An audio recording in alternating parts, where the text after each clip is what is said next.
Hello guys, welcome to the series of Dart programming language tutorial.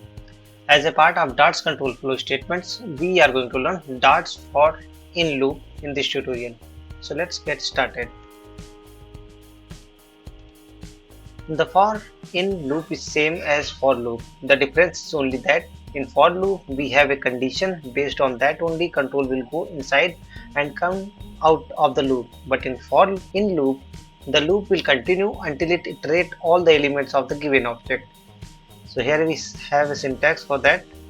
For, then where property in object, then we have body of the for loop, and inside that we have all the statements. So one property from the object is assigned to the variable name in each iteration, and this loop continues till all the properties of the objects are come to an end. So let's understand the flow diagram of for in loop. So when we run our program, so it go inside the for loop and check the expression, and it checks if the elements are available inside the object, continue the body of the loop, and if the elements are not available in the object, and the control will come out of the loop. So let's understand it with the help of one example. Let's have a simple program to add all the elements of a list. So let's declare a list list1 is equal to, let's assign some values to 20, 30, 40 and 50. Let's take another variable, and sum is equal to 0. In this variable we will hold the sum of all the elements. Let's come inside the loop now, and I in list1. Let's go inside the loop. We will perform our logic. Sum is equal to sum plus I. Let's print sum of all the elements of list is $sum. So let's try run this program.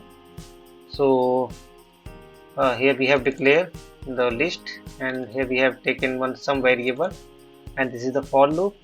So we are taking a local variable int I in list, so it will iterate all the elements of this list, and then first it will check yes elements are there inside this list, so it will go inside the loop and it will continue until it finishes all the elements.